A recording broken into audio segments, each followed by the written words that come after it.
रोजी रोटी की भाग दौड़ में हम जैसे तैसे अपना और अपनों का पेट तो भर लेते हैं, लेकिन जिंदगी का खालीपन भरना सबको नसीब नहीं होता। सपनों के पीछे भागने वालों की भीड़ में कई ऐसे भी होते हैं जो अपने अतीत से भाग रहे होते हैं, और जब अतीत किसी गुनाह या गवाह का भागीदार हो तो चैन की नींद कहां मुमकिन है।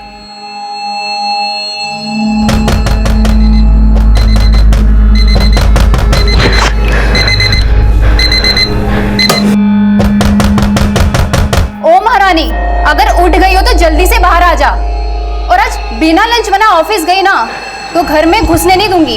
उठ जल्दी।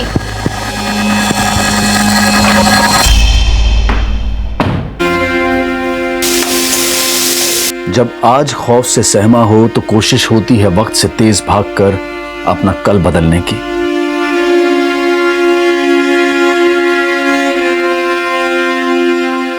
माना कि जिंदगी पल भर में नहीं बदलती, लेकिन दिन के 24 घंटों में एक ना एक पल ऐसा जरूर होता है जो हमारी जिंदगी बदल देने की ताकत रखता है। प्रीति, 7 बज गए, घर चलना है, आज भी ओवर टाइम। तो 7 बज गए तो। प्रीति, क्या हुआ? नहीं वो मैं, मोनिका तुम जाओ, मैं काम खत्म किए बिना नहीं जा सकती, 2 दिन बाद ऑडिट है। ठीक है, बाय, सी यू टुमारो।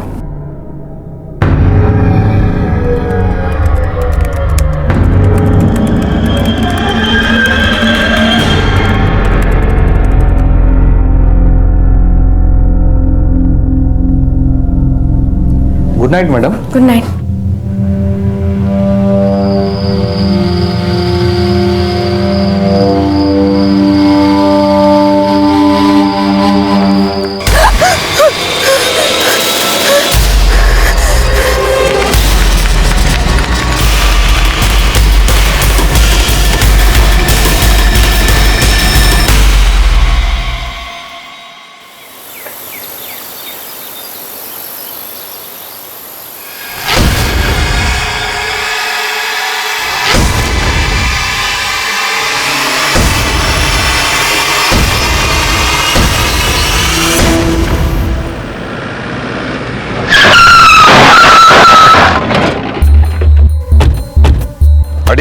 हटिए सामने से, हटिए। तुम उधर सर्च करो। सर, ये पर्स और ये मोबाइल।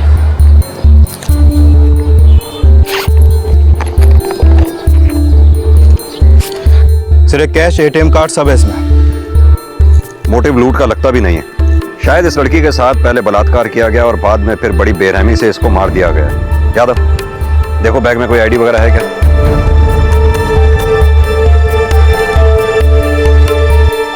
प्रीति शर्मा, एरन telecom limited, A403 zenith tower. साहब, प्रीति मैडम कल रात 11 बजे ऑफिस से निकली थी। वो जब निकली यहाँ से तो साथ में कोई था उनके? नहीं साहब, सब लोग 7 साढ़े 7 बजे तक निकल गए थे, लेकिन प्रीति मैडम 11 बजे तक यहीं थी। वो क्यों? ये मैं कैसे बता सकता हूँ, शायद होगा कोई काम। बॉस लोग 10 बजे तक आएंगे, आप उन्हीं से पूछ लीजिएगा। प्रीति का फोन नंबर और एड्रेस होगा आपके पास? हाँ साहब।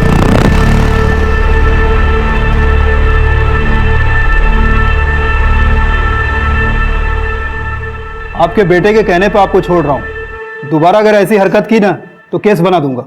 आप लोग तो सिर्फ केस बनाना जानते हैं। मेरा बेटा 3 साल से लापता है, उसे तो आप लोग ढूंढ नहीं पाए। वो लापता नहीं, खुद भागा था। और ये आपका बेटा नहीं है? आत्महत्या करने से पहले इसके बारे में नहीं सोचा? माँ, संभालो अपने आप को, अब घर चलो। सर, मैं माँ को ले जा सकता हूँ? ठीक है, प्लीज रोनी, चलो।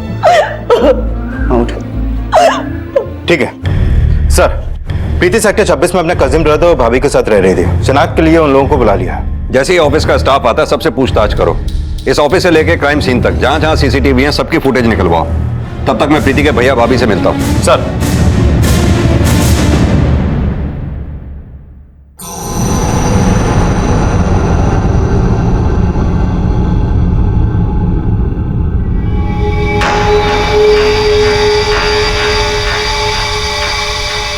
क्या हुआ? आप लोग तो ऐसे रिएक्ट कर रहे हैं जैसे ये प्रीति नहीं कोई और है। नहीं सर, ये प्रीति ही है।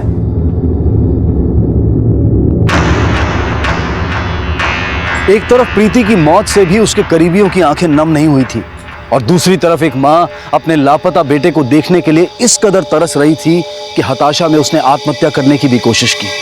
उसके लापता बेटे का प्रीति और प्रीति की हत्या से क्या कोई कनेक्शन था? प्रीति कल रात अपने ऑफिस से घर नहीं पहुंची। आप लोगों को जरा भी चिंता नहीं हुई? वो तो आए दिन लेट आती थी सर, और वैसे भी कल हम जल्दी सो गए थे और मॉर्निंग में आप लोगों का फोन आ गया। लेकिन प्रीति के मरने का आप लोगों को अफसोस तो होगा ही। जी, अफसोस तो है ही, लेकिन प्रीति से हमारा बहुत दूर का रिश्ता था। प्रीति के पेरेंट्स हैं या? जी है ना, लेकिन हमारा रिश्ता प्रीति के मामा प्रमोद से है। दरअसल प्रीति के मामा मेरे दूर के चाचा लगते हैं, वो भी अलीगढ़ से ही हैं। आपका फोन आने के बाद मैंने उन्हें इन्फॉर्म कर दिया है। लेकिन प्रीति अपने पेरेंट्स के साथ रहने की बजाय आप लोगों के साथ क्यों रह रही थी? सर, वो जॉब के लिए हमारे यहाँ आई थी। करीब 3 साल पहले उसके मामा ने ही उसे हमारे पास छोड़ा था।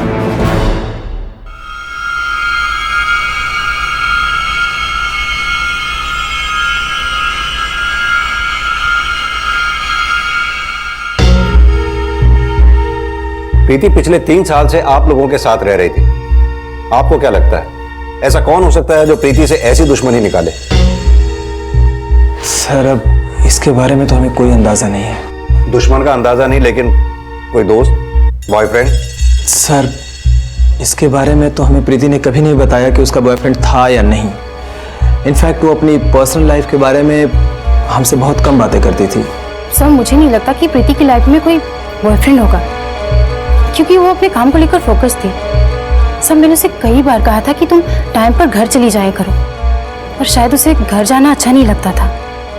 कल भी वो ओवर टाइम कर रही थी और इसी ओवर टाइम के चक्कर में उसके साथ ये हादसा हुआ। आप कहना क्या चाहती हैं, साफ साफ बताइए। सर, कल 11 सवा 11 बजे प्रीति ने मुझे फोन किया था। तब ऐसा लग रहा था जैसे वो किसी प्रॉब्लम में थी।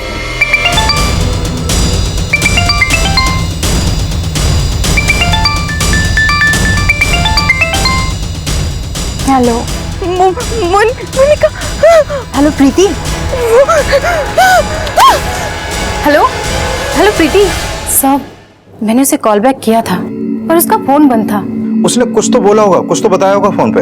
फोन 7-8 सेकंड में कट हो गया था, पर वो शायद राम का नाम ले रही थी। राम? ये राम कौन है? राम पहले यहाँ सिक्योरिटी गार्ड था।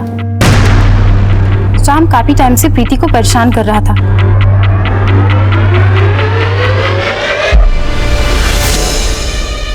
मुझे पता चला तो मैंने ही उसे राम की कंप्लेंट करने के लिए कहा। सब जब से उसे यहाँ से निकाला गया है मैंने उसे कई बार बिल्डिंग के नीचे देखा है। सब मुझे लगता है शायद राम ने ही प्रीति के साथ ये सब कुछ किया है।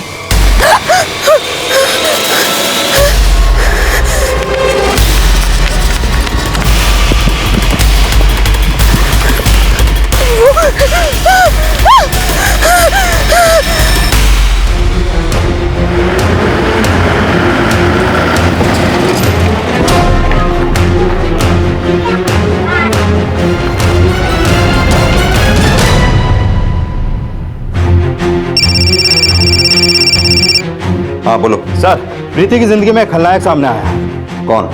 राम मेहदी, आसाम का रहने वाला है सर। अभी 1 हफ्ते पहले तक एरन टेलीकॉम में सिक्योरिटी गार्ड था।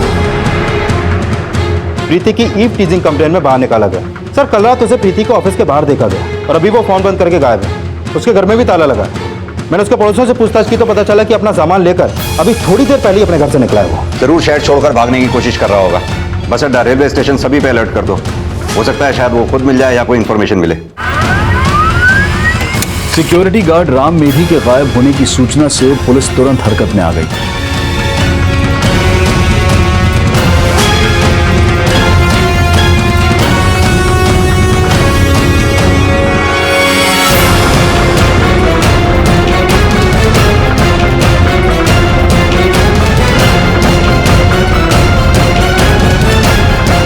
राम मेधी को जल्द से जल्द पकड़ने की कोशिश जारी थी। वहीं प्रीति के मर्डर की सूचना मिलने के बाद प्रीति के पिता और मामा नोएडा पुलिस स्टेशन पहुंचे। मेरी बेटी अपने पैरों पे खड़ा होना चाहती थी।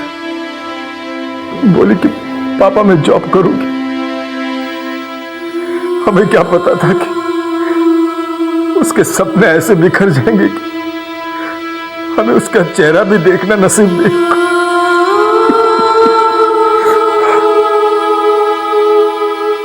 किसने मारा मेरी बेटी को? किसने? एक सिक्योरिटी गार्ड था आपकी बेटी की कंपनी में, राम। हमें उसी पे शक है। आपको कभी बताया प्रीति ने कि उसकी कंपनी का सिक्योरिटी गार्ड उसके साथ छेड़छाड़ किया करता था? नहीं साहब, हमारी बेटी ने हमें कुछ भी नहीं बताया। बहुत ही सीधी लड़की थी सर। हमें तो यकीन ही नहीं हो रहा सर कि वो अचानक ऐसे।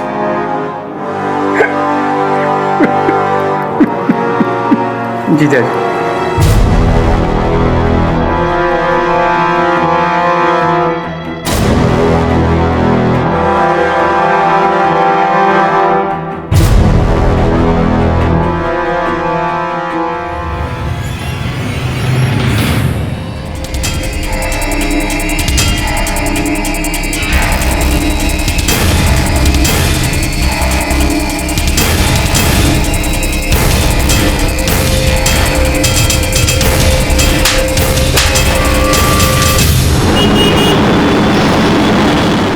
पुलिस वाले मेरे बेटे को भगोड़े तो ऐसे बोलते हैं जैसे मेरा बेटा कोई क्रिमिनल हो। माँ, ये सिर्फ हम दोनों जानते हैं कि जय भैया ने कुछ नहीं किया, लेकिन आज जो आपने किया वो भी सही नहीं है। अगर आज आपको कुछ हो जाता तो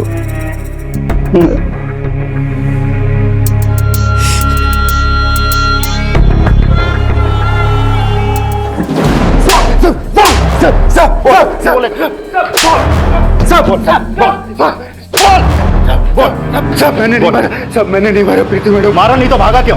और कल रात प्रीति को ऑफिस के बाहर करने क्या गया था तू? मैं प्रीति मैडम से माफी मांगने गया था ताकि वो मुझे माफ कर दे और फिर से काम पे लगवा देता।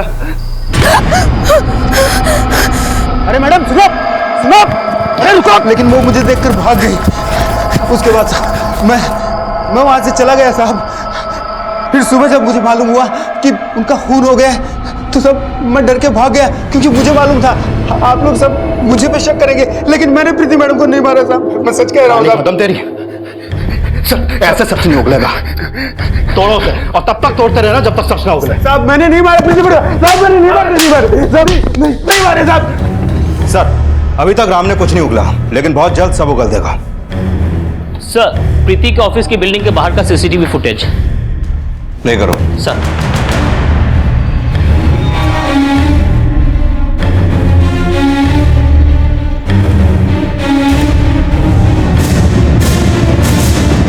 पॉज करो। सीसीटीवी फुटेज के हिसाब से तो राम मेदी वहां से चला गया था। प्ले करना।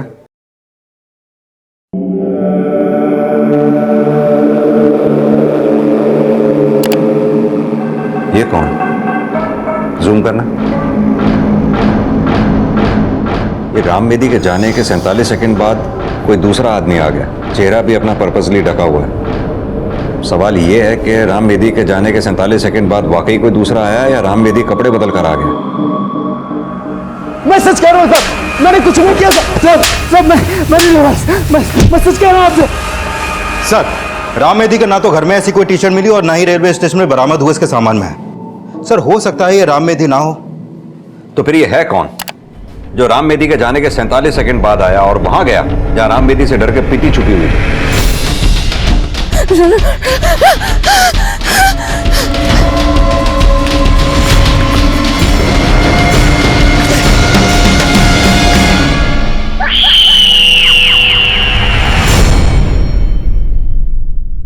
और फिर 15 मिनट बाद ये वापस लौटा। वो दरिंदगी के 15 मिनट सिर्फ 47 सेकंड में तो प्लान नहीं किए गए होंगे। हो सकता है राम मेदी जानता हो कि ये है कौन। राम मेदी ने ही इसे प्रीति से बदला लेने के लिए भेजा हो। मैंने कुछ नहीं किया मैं सच कह रहा हूं आपसे। पुलिस के बहुत जोर देने पर भी राम मेधी अपने बयान पर कायम था। हालांकि ये साफ था कि प्रीति का मर्डर करने वाला राम मेधी नहीं था, लेकिन राम मेधी की हत्यारे से सांठगांठ और प्रीति के कलीग से भी हत्यारे की पहचान पता लगाने की कोशिश की जा रही थी। सर मुझे समझ नहीं आ रहा कि ये कौन हो सकता है। मोनिका, तुमने बताया था कि राम मेधी के ऑफिस से निकाले जाने के बाद तुमने राम मेधी को ऑफिस के बाहर कई बार खड़ा देखा था। वो अकेला होता था या उसके साथ में कोई और भी होता था? सर, मैंने उसे अकेले ही देखा था। ऑफिस के अंदर या बाहर कोई ऐसा हो जो प्रीति को स्टॉक करता हो, या फिर कोई ऐसा जिसकी प्रीति पे बुरी नजर हो?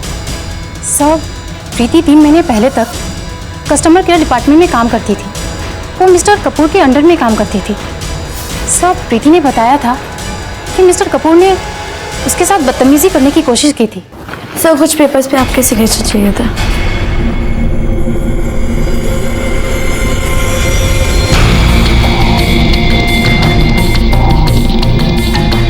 क्या हुआ प्रीति?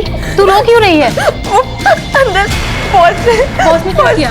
अरे कुछ नहीं किया मैंने, झूठ बोल रही है। एक काम ठीक से नहीं करती है। आज मैंने उसे डांट दिया, बोला जॉब से निकला दूंगा, तो देखो नौटंकी, मुझ पे झूठा एलिगेशन लगा रही है। नहीं, मैं झूठ नहीं बोल रही हूँ। Shut up.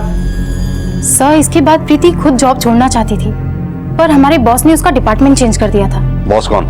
मिस्टर कपूर? नहीं सर, हमारे जीएम भाटिया सर। तो फिर मिस्टर कपूर के साथ क्या हुआ? सर, मिस्टर कपूर को हमारे बॉस ने वार्निंग दी थी, जिससे उनका प्रमोशन रुक गया था। इस वजह से वो प्रीति से काफी चिढ़ते थे, पर कह कुछ भी नहीं पाते थे। सर यकीन मानिए, मैंने प्रीति के साथ कभी भी कोई भी बदतमीजी नहीं की। सर, ये उसने झूठा एलिगेशन लगाया था मुझ पर। प्रीति से नफरत निकालने की एक वजह यह भी हो सकती है।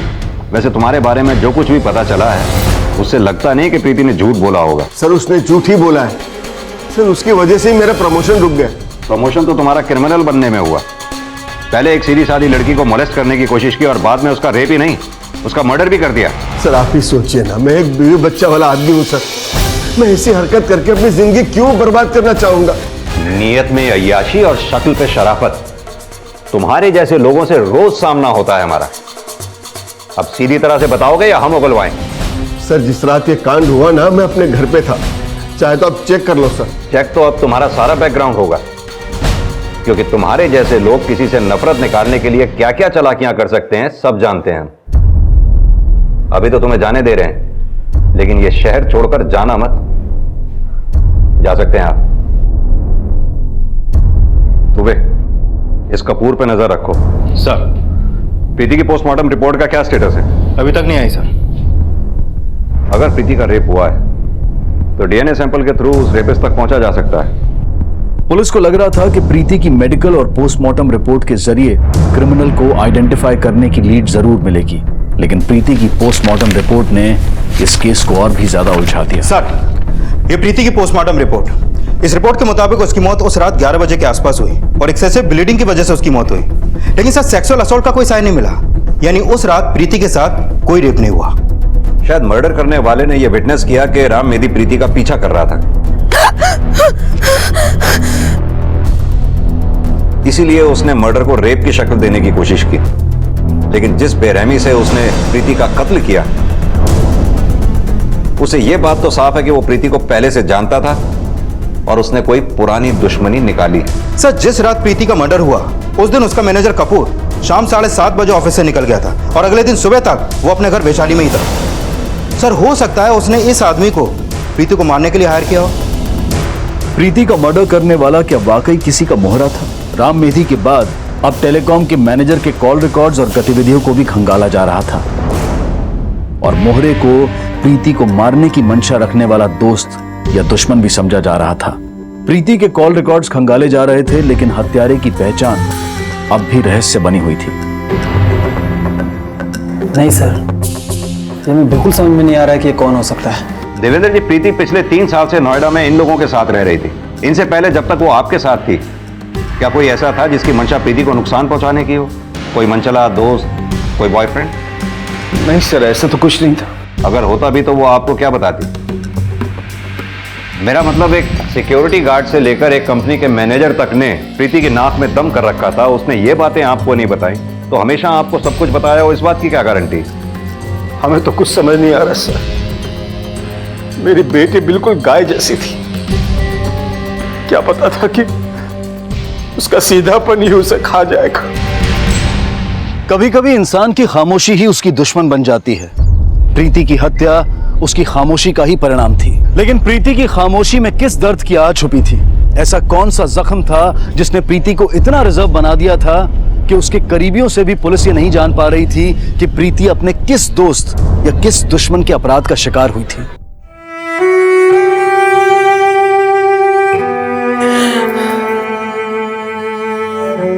माँ, लो आप खाना खा लो, फिर आपको दवाई भी तो खानी है। कुछ नहीं खाना मुझे मुझे बस मेरा बेटा चाहिए, मुझे मेरा बेटा चाहिए। माँ कहाँ जा रही हो आप?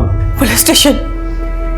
आज अगर उन लोगों ने कुछ नहीं बताया ना तो मैं खुद को नहीं थाने में आग लगा दूंगी। माँ वो पुलिस वाले हैं, हम उनसे ऐसे पेश नहीं आ सकते। तो क्या करूं? बोल क्या करूं? अपने बेटे की शक्ल देखे भी नहीं मर जाऊं? माँ प्लीज आप ऐसा मत बोलो, जय भैया जरूर मिलेंगे। कब आएगा? बोल कब आएगा? संभालना क्या? नहीं मेरा जय भैया जरूर जल्दी। मेरा जय कब आएगा? आप बैठो, आप बैठो। कब आएगा मेरा बेटा? कब आएगा जय? लो आप खाना खा लो, फिर हम साथ में पुलिस स्टेशन चलेंगे।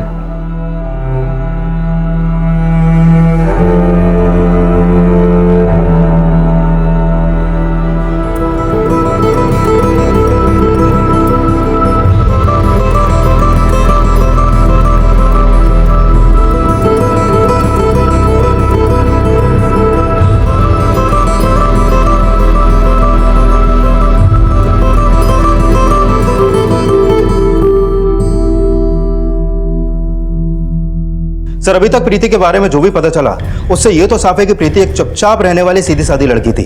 घर से ऑफिस, ऑफिस से घर, ना किसी से मिलना, ना पार्टी, ना दोस्त, ना कोई लवर। सर उसके कॉल रिकॉर्ड से लेकर नोएडा में प्रीति से जुड़े जितने भी लोग थे सबको खंगाला, लेकिन राम मेधी और उसके मैनेजर कपूर को छोड़कर ऐसा कोई सामने नहीं आया जिसके पास प्रीति को मारने का कोई मोटिव हो।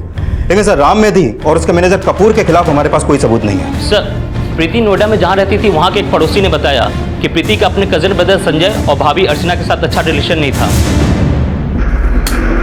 प्रीति रात को जब भी देर से घर आती तो वो लोग घर का दरवाजा भी नहीं खोलते और प्रीति रात भर घर के बाहर बैठी रहती थी। सर पिछले दिनों हमारी डोरबेल खराब थी और भला हम अपने मेहमान के साथ ऐसा क्यों करेंगे? वो क्या है कि कई लोगों को दूर के रिश्तेदार एक दिन भी नहीं सुहाते। फिर प्रीति तो 3 साल से आप लोगों के यहाँ रह रही थी।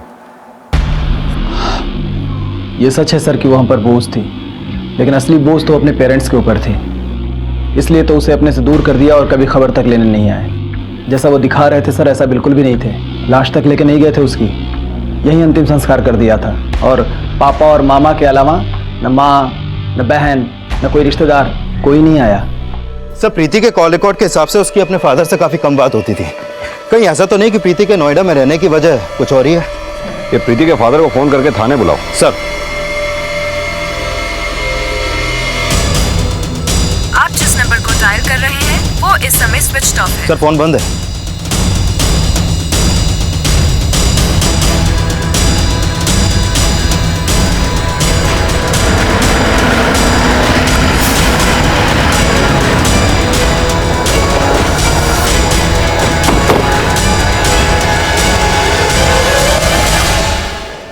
ताला लगा हुआ है। सुनिए, ये देवेंद्र जी का परिवार कहाँ गया जो यहाँ रहते हैं? 2 दिन पहले वो लोग शायद कहीं घूमने गए। घूमने गए? इनकी बेटी की मौत हो गई और ये घूमने गए? ये क्या कह रहे हैं साहब? 2 दिन पहले तो सही सलामत थी, उनके साथी तो गई हुई उनकी बेटी।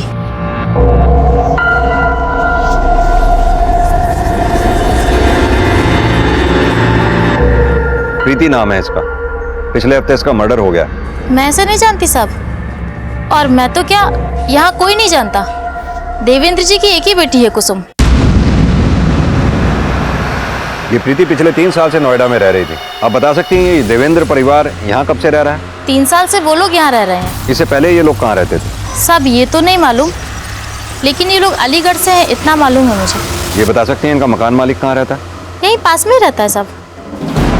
प्रीति के पिता का अलीगढ़ का एड्रेस पता करने के बाद पुलिस प्रीति के मामा और फिर प्रीति के पिता के घर पहुंची, लेकिन दोनों ही एड्रेसेस पर कोई मौजूद नहीं था। लेकिन जब पुलिस ने पड़ोसियों का बयान लिया तो प्रीति की जिंदगी का एक नया राज सामने आया।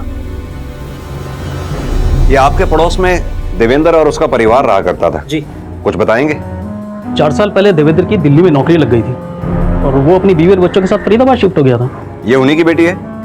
हाँ, ये उनकी बड़ी बेटी थी, इससे छोटी कुसुम है। आपने कहा कि 4 साल पहले देवेंद्र अपने परिवार समेत फरीदाबाद में शिफ्ट हो गए थे, लेकिन ये उनकी बेटी प्रीति पिछले 3 साल से नोएडा में क्यों रह रही थी? प्रीति नोएडा में रहती? जी। हमने तो कुछ और ही सुना था। क्या सुना था? सुना था 3 साल पहले कोई लड़का इसे भगा कर ले गया था। लड़का? कौन लड़का? वो नहीं पता साहब, हो सकता है वहीं का कोई लड़का हो जहां 4 साल पहले देवेंद्र रहने गए थे। पिछले 3 साल से तो देवेंद्र परिवार समेत वल्लभगढ़ में रह रहे थे। उससे पहले फरीदाबाद में कहाँ रहते थे, उसका एड्रेस है आपके पास? एड्रेस तो नहीं है साहब। संध्या जी, आपका बेटा जय मिलेगा तो भी आपके साथ नहीं होगा, वो जेल जाएगा। 17 साल की लड़की को लेकर भागा था वो। नहीं साहब, मेरा बेटा किसी लड़की के लिए अपनी माँ से 3 साल तक दूर नहीं रह सकता। आप पता लगाइए, वो भागा नहीं था, वो कभी कोई गलत काम नहीं कर सकता है। सर, अगर वाकई में कोई लड़का 3 साल पहले प्रीति को लेकर भागा था तो 3 साल से प्रीति नोएडा में क्यों रह रही थी? हो सकता है 3 साल पहले प्रीति जिस लड़के के साथ भागी वो भाग तो गई, लेकिन उनका रिश्ता ज्यादा दिन तक टिक नहीं पाया हो और प्रीति के मर्डर में उसी लड़के का हाथ हो। सर, अगर ऐसा कुछ है तो प्रीति के फादर और मामा ने हमें कुछ क्यों नहीं बताया, और अब पूरे परिवार सहित कहाँ गायब हो गए? अब ये बात तो प्रीति के फादर और मामा से मिलकर ही पता चलेगी। ये प्रीति के मामा और फादर दोनों का फोन सर्वेलेंस पे डालो। जैसे ही इनका फोन ऑन हो फौरन ट्रेस करो। प्रीति के फादर देवेंद्र परिवार 3 साल से वल्लभगढ़ में रह रहे हैं, उससे पहले वो फरीदाबाद में रहते थे। ये फरीदाबाद पुलिस स्टेशन से बात करो, हो सकता है 4 साल पुराना एड्रेस पता चले। प्रीति के पिता और मामा का परिवार समेत गायब होना सवाल तो खड़े कर रहा था, लेकिन जब नोएडा पुलिस फरीदाबाद पुलिस से मिली तो प्रीति से जुड़ा 3 साल पुराना एक और केस सामने आया। 3 साल पहले 10 जुलाई 2013 को प्रीति के फादर देवेंद्र ने जय सोलंकी के खिलाफ केस फाइल किया था। उनका कहना है कि जब जय प्रीति को लेकर भागा था उस वक्त प्रीति की उम्र 17 साल 8 महीने थी। तब से ना जय का पता है ना प्रीति का पता है। यानी प्रीति पिछले 3 साल से नोएडा में रह रही थी, ये बात प्रीति के फादर देवेंद्र जी जानते थे। लेकिन सर, इस केस की फाइल में ऐसा कुछ भी अपडेट नहीं है। थोड़े दिन पहले ही हमारा यहाँ ट्रांसफर हुआ, मालूम हुआ कि जय की माँ संध्या बार बार इस केस को फॉलो अप कर रही है और बार बार ये कह रही है कि मेरा बेटा निर्दोष है, लापता है, उसने प्रीति को नहीं भगाया। प्रीति और जय अगर भाग गए थे तो पिछले 3 साल से प्रीति नोएडा में क्यों रह रही थी? 3 साल से जय कहां था और प्रीति का मर्डर करने वाला कौन था? सर, जय भी 3 साल से गायब है और 3 साल से प्रीति नोएडा में रह रही है। अगर प्रीति जय के साथ भागी थी तो क्या प्रीति के मर्डर से जय का कोई कनेक्शन है या फिर कहानी कुछ और भी है? कहानी जो भी हो दुबे, लेकिन ये कहानी आज से 3 साल पुरानी नहीं बल्कि आज से 4 साल पुरानी है, जब प्रीति और उसकी फैमिली अलीगढ़ से फरीदाबाद शिफ्ट हुए थे। लेकिन एक बात तो साफ है, ये प्रीति के मर्डर का कनेक्शन इस जय सोलंकी से जरूर जुड़ा हुआ है। कोई भी कदम उठाने से पहले हमें प्रीति और जय के रिश्ते की असल कहानी समझनी पड़ेगी। तुम जय की माँ से मिलो, मैं फरीदाबाद उस पते पर जाता हूं जहां प्रीति और उसकी फैमिली 4 साल पहले शिफ्ट हुए थे। सर,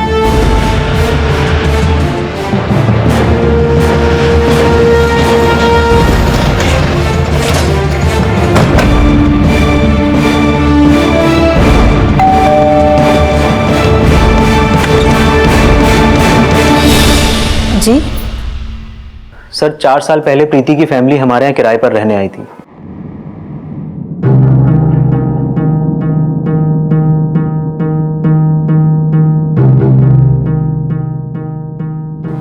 जय सोलंकी मेरा साला है सर, उसका मेरे घर पे आना जाना था और उसी दौरान जय और प्रीति की मुलाकात हुई थी सर।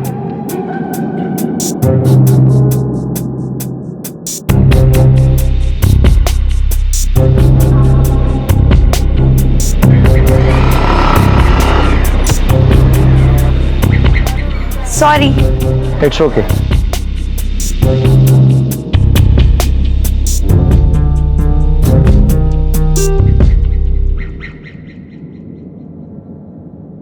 प्रीति, कुसुम,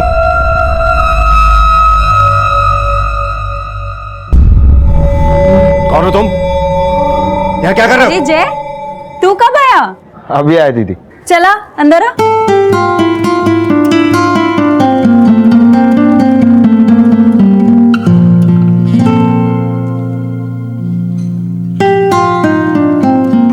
सर, फिर देखते ही देखते उनकी पहली मुलाकात प्यार में बदल गई। बताओ, क्यों घूम रहे थे उस लड़के के साथ? बोल भाई, क्यों घूम रहे थे उस लड़के के साथ? जवाब दे मुझे। अरे भाई साहब, हुआ क्या? क्यों मार रहे हैं प्रीति को? आग लगाने वाले पूछ रहे कि धुआं कहां से निकला? गगन, अपने सालों को समझा दे, मेरी बेटी के आसपास भी दिखा तो अच्छा नहीं होगा। सर उसके बाद प्रीति के फादर देवेंद्र जी ने प्रीति को उसके मामा प्रमोद जी के पास अलीगढ़ रहने भेज दिया था और उसके कुछ दिन बाद वो लोग भी यहाँ से घर खाली करके चले गए सर। कितना टाइम रहे वो लोग यहाँ पर? सर करीब 1 साल। और प्रीति को अलीगढ़ कब भेजा? सर घर खाली करने से 2 महीना पहले। सर प्रीति के फादर ने जब जय पर प्रीति को भगाने का आरोप लगाया था उस वक्त प्रीति अलीगढ़ में थी सर।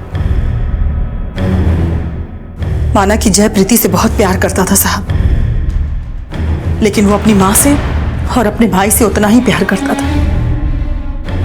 और मुझे नहीं लगता साहब कि वो अपनी माँ और अपने भाई से बिना मिले, बिना फोन किए 3 साल तक रह सकता है। लेकिन संध्या जी, एफआईआर के हिसाब से जय पे केस फाइल हुआ 10 जुलाई की सुबह। आपकी जैसे आखिरी बार कब बात हुई? 8 जुलाई की रात को। बेटा 10 बज गया, कहाँ है तू? अब तक घर नहीं पहुंचा। माँ मैं आज रात घर नहीं आ सकता। क्यों बेटा? ऑफिस का एक थोड़ा सा काम है तो आने में सुबह होगी। लेकिन हमें तो पता चला था कि वो उस रात ऑफिस में था ही नहीं। और 9 जुलाई की सुबह जय का फोन अलीगढ़ में एक्टिव था और उस समय प्रीति भी अलीगढ़ में ही थी। जरूर प्रीति के बाप ने जय को गायब करवाया है और प्रीति को भी उसी ने कहीं छुपा दिया है। लेकिन प्रीति का तो मर्डर हो चुका है। प्रीति का मर्डर? और मेरा बेटा साहब, मेरा बेटा कहाँ है साहब? लेकिन अभी तो आप बोल रही थी कि जय ने प्रीति को नहीं भगाया। हाँ नहीं भगाया था साहब, लेकिन वाह, प्रीति को तो आप लोगों ने ढूंढ लिया, लेकिन मेरा बेटा 3 साल से लापता है। उसकी कोई खबर आप लोगों ने हमें नहीं दी। और एक माँ होने के नाते क्या मैं अपने बेटे के बारे में इतना भी नहीं पूछ सकती? जय की मां जय को निर्दोष बता रही थी, लेकिन जल्द ही प्रीति के फादर का पक्ष भी सामने आने वाला था। सर प्रीति के फादर का फोन अभी रुड़की में ऑन हुआ है और मुजफ्फरनगर की तरफ ट्रैवल कर रहा है। ये रुड़की और मुजफ्फरनगर के बीच में जितने भी टोल नाका और चेक पोस्ट हैं सभी को अलर्ट कर दो।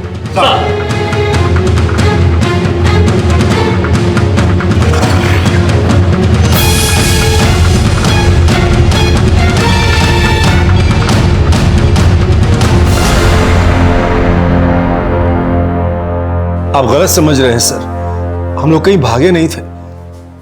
प्रीति की अस्थियां विसर्जित करने हरिद्वार गए थे। लेकिन 3 साल पहले आपने फरीदाबाद पुलिस में यह कंप्लेंट लिखवाई थी कि आपकी बेटी प्रीति जय सोलंकी के साथ भाग गई थी।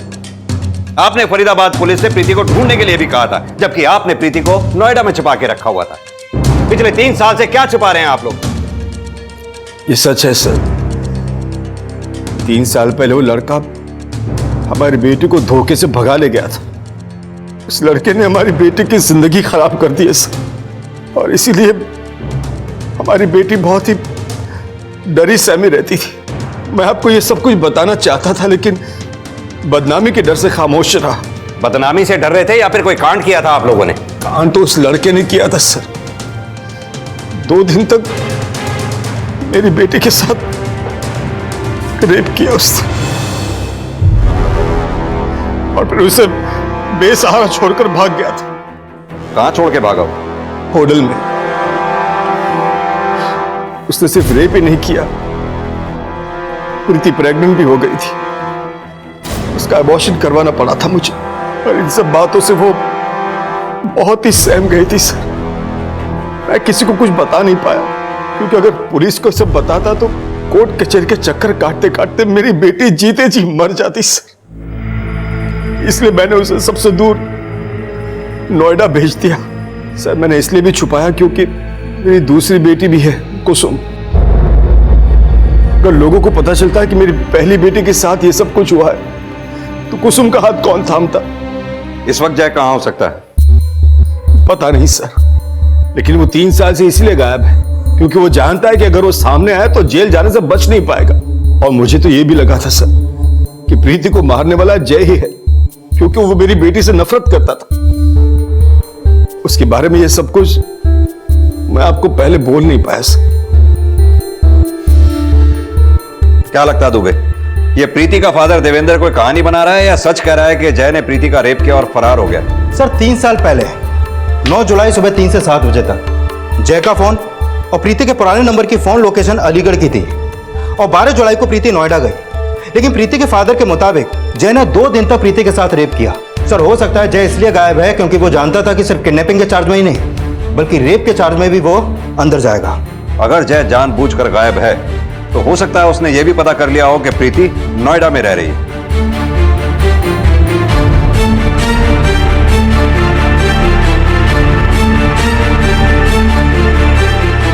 क्या लगता है दुबे, ये जय सोलंकी तो नहीं?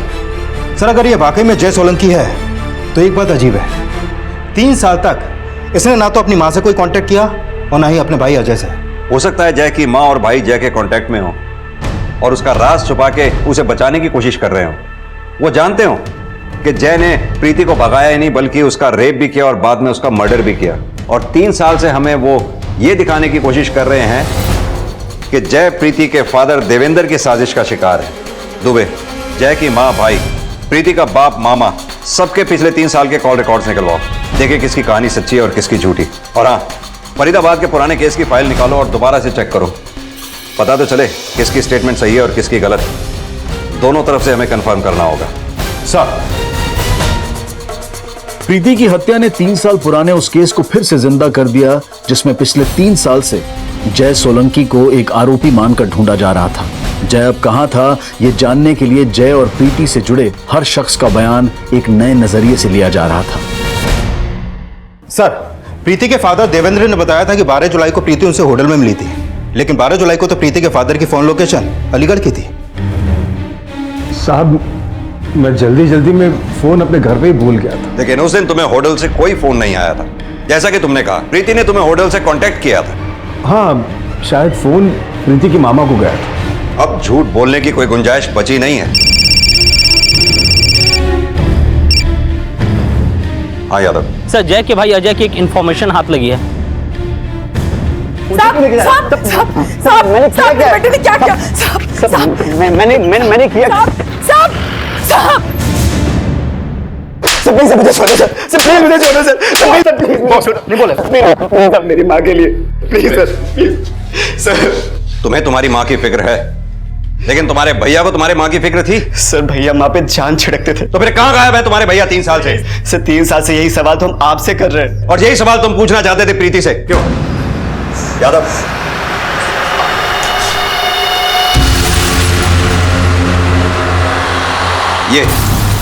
ये तुम्हारे ऑफिस के सीसीटीवी फुटेज है।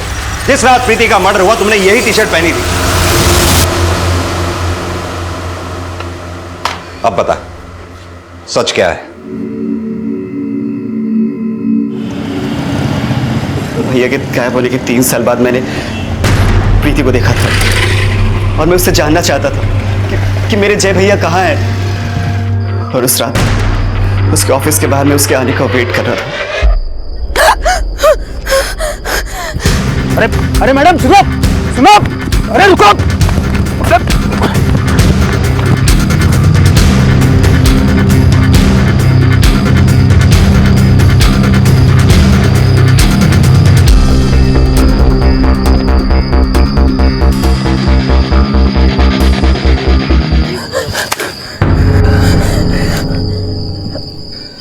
अजय, तुम?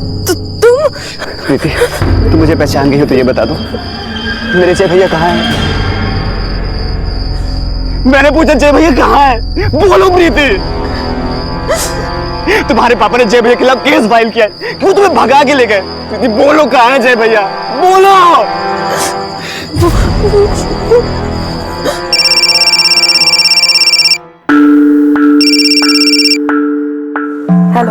हेलो, बात कर सकती हो या है कोई आसपास?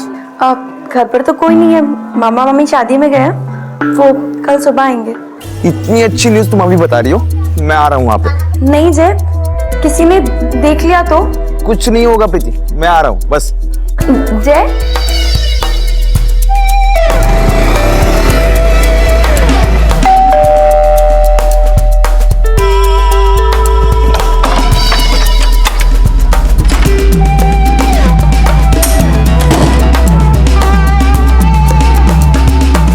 ये तुम्हारे लिए। ये क्या है? अभी नहीं।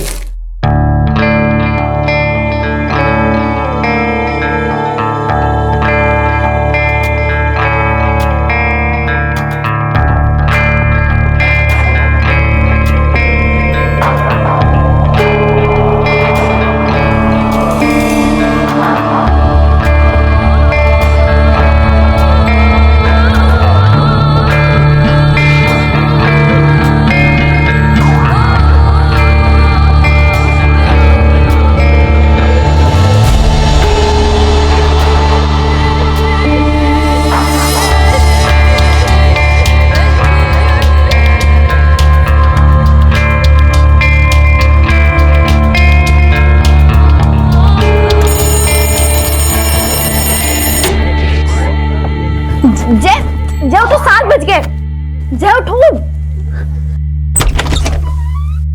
प्रीति, ये क्या कर रही हो तुम? तू कमीने यहाँ भी आ पहुंचा? जिंदा नहीं छोड़ो कमीने, इधर आ। साहब, मैंने उन दोनों को एक साथ देखा तो जीएस जी को फोन करके बता दिया।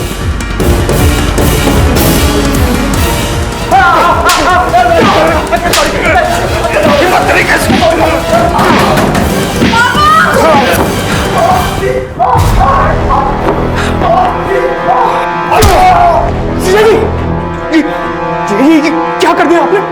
जान से मार दिया ऐसे? मार दिया पापा ने जय को मार दिया। सर, हमने जय को मार के उसे गाड़ दिया था।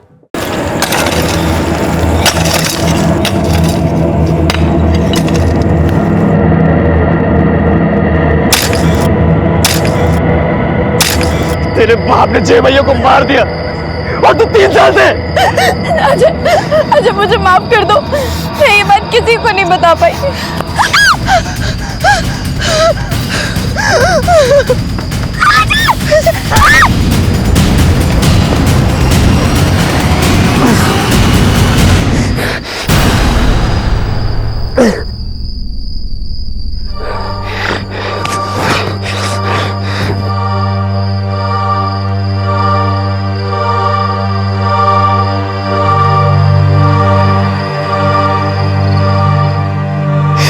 माँ अब तक सोच रही है कि जय भैया एक दिन जरूर वापस आएंगे, लेकिन मैं उन्हें ये तक न बता सका कि 3 साल पहले जय भैया का। माना कि प्रीति पिछले 3 साल से खामोश थी, लेकिन प्रीति ने तुम्हारे भैया जय का मर्डर नहीं किया था। प्रीति का मर्डर करने की बजाय अगर तुम हमारे पास आते, हमें सच बताते, तो आज तुम्हारी मां को जय का नहीं तो कम से कम तुम्हारा तो सहारा रहता।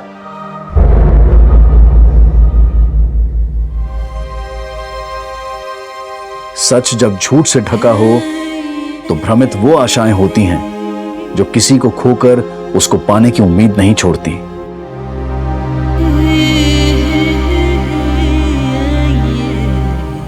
प्रीति के पिता और मामा ने जो अपराध किया वो माफी के काबिल नहीं है, लेकिन प्रीति की हत्या के लिए जितना अजय को कोसा जाएगा, उतना ही जय की हत्या के इंसाफ में हुई देरी के लिए प्रीति को दोषी समझा जाएगा। माना कि प्रीति ऐसी मनोदशा में थी जिसमें सच बोलना आसान नहीं होता, लेकिन सच जब चुप्पी साध लेता है तो वो झूठ से भी वहशीला हो जाता है।